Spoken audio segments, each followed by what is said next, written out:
നിങ്ങളുടെ ഫേവറേറ്റ് സീരിയലുകൾ ടിവിയിൽ വരുന്നതിന് മുൻപേ സൺ നെക്സ്റ്റ് ആപ്പിൽ കാണാം. ഇനി എല്ലാവർക്കും മുൻപേ കാണൂ. ഇപ്പോൾ തന്നെ സൺ നെക്സ്റ്റ് ആപ്പ് ഡൗൺലോഡ് ചെയ്ത് സബ്സ്ക്രൈബ് ചെയ്യൂ.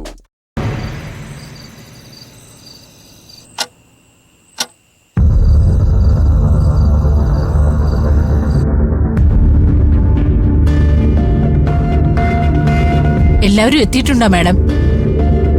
സമയം 9 മണിയായില്ലേ? ഇനി ആരെങ്കിലും വരാനുണ്ടെങ്കിൽ പുറത്ത് നിൽക്കട്ടെ, അകത്ത് കേറ്റണ്ട. നീ വേഗം ഗേറ്റ് ലോക്ക് ചെയ്തേക്ക്. Okay madam.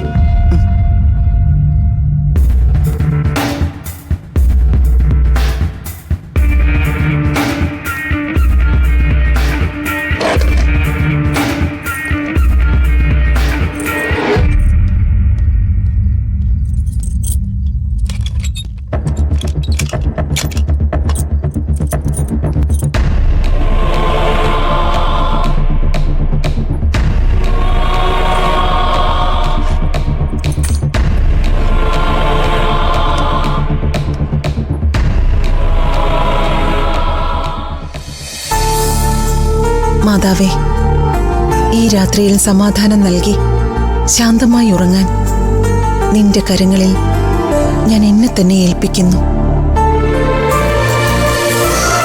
ആമേൻ.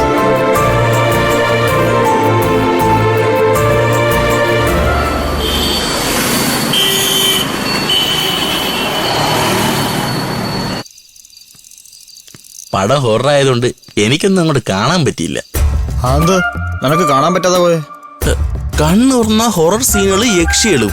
പിന്നെ എങ്ങനെയാ കാണുന്നത്? എടാ, നീ ഹൊറർ കണ്ട കണ്ണടയ്ക്കും, കോമഡി കണ്ട കരയും, ട്രാജഡി കണ്ട ചിരിക്കും. എന്തൊരു ജന്മോടാ അതിൻ്റെത്. ആ മതി മതി, നീ കേറ്. ശരി. നിനക്ക് വെയിറ്റ് എത്തി കൂടിയിട്ടുണ്ട് കേട്ടോ. എന്താടാ? ഓ, ചെയിൻ കുരുങ്ങി. അതിന്റെ ഇടയ്ക്കൂടെ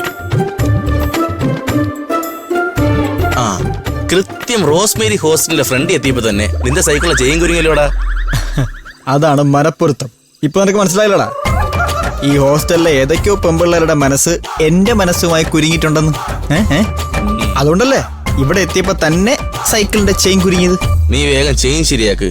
ആ ഹിറ്റർ എമ്മെങ്ങാനും കണ്ട അവരുടെ വായിന്ന് വെടിയുണ്ടായിരിക്കും വരുന്നത്. നീ ശരിയാക്ക് ശരിയാക്ക്. അയ്യോ, പോലീസ് പോലീസ് ശരിയാക്കടാ. യുവമാരെന്തിനാ ലേഡീസ് ഹോസ്റ്റലിന്റെ മുന്നിൽ നിന്ന് കറങ്ങുന്നത്? അത് സ്ഥിരം പൂവാലം വരെ സാറേ.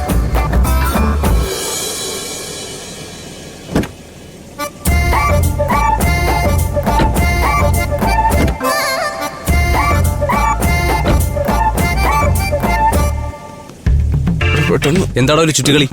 സൈക്കിളിന്റെ ചെയിൻ കുരുങ്ങി സാർ, ശരിയാക്കുക. ഓ, ലേഡീസ് ഹോസ്റ്റലിന്റെ മുന്നിൽ എത്തിയപ്പോ തന്നെ നിന്റെയൊക്കെ സൈക്കിളിന്റെ ചെയിൻ കുരുങ്ങിയല്ലടാ. എണിക്കടാ.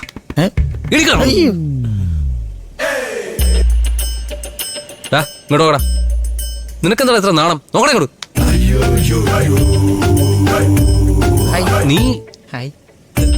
നീയല്ലേ അവൻ? അല്ല, അവൻ ഞാനല്ല സാർ, അവൻ ഇവനാ. അയ്യോ, ഞാനല്ല സാറേ, എനിക്ക് എന്നെ പോലും ശരിക്കും അറിഞ്ഞൂടാ. എന്താണോ നിന്റെ ഉദ്ദേശം? ലേഡീസ് ഹോസ്റ്റലിൽ മതിലിടാൻ വന്നതാണോ? ഞങ്ങക്ക് മതിലിടാൻ അറിയില്ല സാറേ.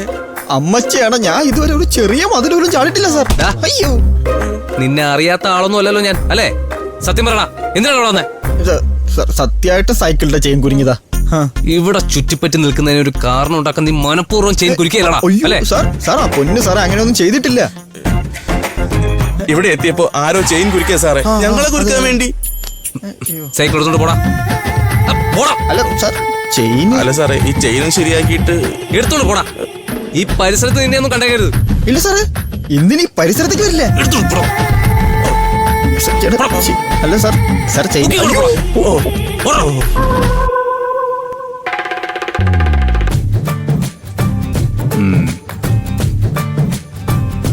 പോവാ. ശരി സാറേ.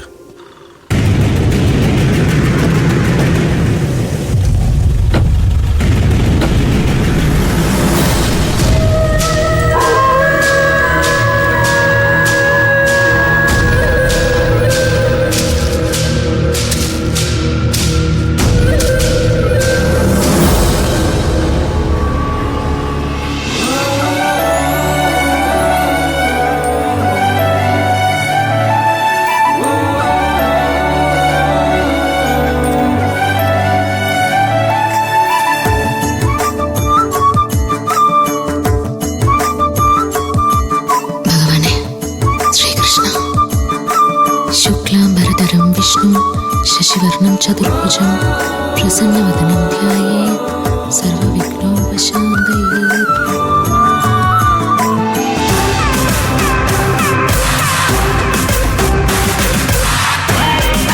Hello guys, good morning. ഇന്നലെ രാത്രി നിങ്ങൾ സുഖമായിട്ട് ഉറങ്ങിയോ? ഞങ്ങൾ സുഖമായിട്ട് ഉറങ്ങി. ഞങ്ങൾ ഉറങ്ങിയോന്ന് ഓർത്ത് കിടന്ന് നിങ്ങൾ ആരും ഉറങ്ങിയില്ലാന്ന് തോന്നുന്നല്ലോ. ശരിയാ, ഞങ്ങൾക്ക് ഇന്നലെ രാത്രി നന്നായിട്ട് ഉറങ്ങാൻ പറ്റിയില്ല.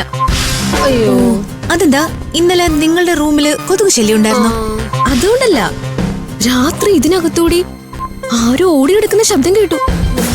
ആരാ ഇതിൽ ഓടി നടന്നേ? ഞങ്ങൾക്കറിയില്ല. ഞങ്ങൾ ഇറങ്ങി നോക്കിയപ്പോ ആരെയും കണ്ടില്ല. ആ, അന്ന് രാത്രി കണ്ട പോലെ ആരേലും ആണോ ഈ മതിലിന്റെ മുകളിൽ കൂടെ പറന്ന് നടക്കുന്ന ആ വിരുദൻ? അതൊന്നും ഞങ്ങൾക്കറിയില്ല. നിങ്ങൾ ഈ മുറി തുറന്ന് താമസമായതിനു ശേഷമാ ഇങ്ങനെയുള്ള ശബ്ദങ്ങളൊക്കെ കേൾക്കുന്നത്. ഞങ്ങളൊരു ശബ്ദവും കേട്ടില്ലല്ലോ. പിന്നെ ഞങ്ങൾ കേട്ടത് എന്താ? അതെന്താണെന്ന് കേട്ട നിങ്ങളല്ലേ പറയേണ്ടത്. കേൾക്കാത്ത ഞങ്ങൾ എന്ത് പറയാനാ? അല്ല, ഈ മുറിയുടെ പ്രത്യേകത നിങ്ങൾക്ക് അറിയാമോ? നല്ല വിശാലമായ മുറി, ശുദ്ധമായ വായു, സുഖമായിട്ട് ഉറങ്ങാം. പിന്നെ ഇതുപോലെ സ്വസ്ഥമായിട്ട് എന്തെങ്കിലും തിന്നാനും പറ്റും. വേണോ? No thanks. മിണ്ടാതിരിക്കും മതി. പിന്നെ ഞങ്ങൾ പറയുന്നതൊന്നും നിങ്ങൾ അത്രയും ഗൗരവമായിട്ട് എടുത്തിട്ടില്ലെന്ന് തോന്നുന്നു. ഇനി ഒരു സത്യം പറയാം. അപ്പൊ ഇതുവരെ പറഞ്ഞ കള്ളമാണോ? പറ, സത്യം പറ. നിങ്ങൾ താമസിക്കുന്നതിന് മുമ്പ് ഈ റൂമില് 3-4 പിള്ളേര് താമസിച്ചിരുന്നു. ഓ, പാതിരാത്രിയിലെ അതിലൊരുത്തി ബ്ലഡ് ഛർദിച്ചു. പിന്നെ മറ്റൊരു പെൺകുട്ടിയുടെ നാവ് അനങ്ങാതെയുമായി. പിന്നീട് അവള് സംസാരിച്ചിട്ടില്ല. അവർക്കെന്താ സംഭവിച്ചേ? അവർക്കെന്താ സംഭവിച്ചെന്ന് അവർക്കാർക്കും പറയാൻ കഴിഞ്ഞിട്ടില്ല. അതാ എല്ലാവരെയും ഞെട്ടിച്ച്. അവരെല്ലാം ഈ ഹോസ്റ്റൽ ഉപേക്ഷിച്ച് പോവുകയും ചെയ്തു. അല്ല, ഇത് നിങ്ങളെ പേടിപ്പിക്കാൻ വേണ്ടി പറഞ്ഞൊന്നും അല്ല കേട്ടോ. നിങ്ങളൊന്ന് കരുതിയിരിക്കാൻ വേണ്ടി പറഞ്ഞതാ. Thank you. ശരി, എന്നാ ഞങ്ങൾ പോട്ടെ. Bye bye. അവളുമാരെ നമ്മളെ പേടിപ്പിച്ചേ അടങ്ങുന്നാണല്ലോ.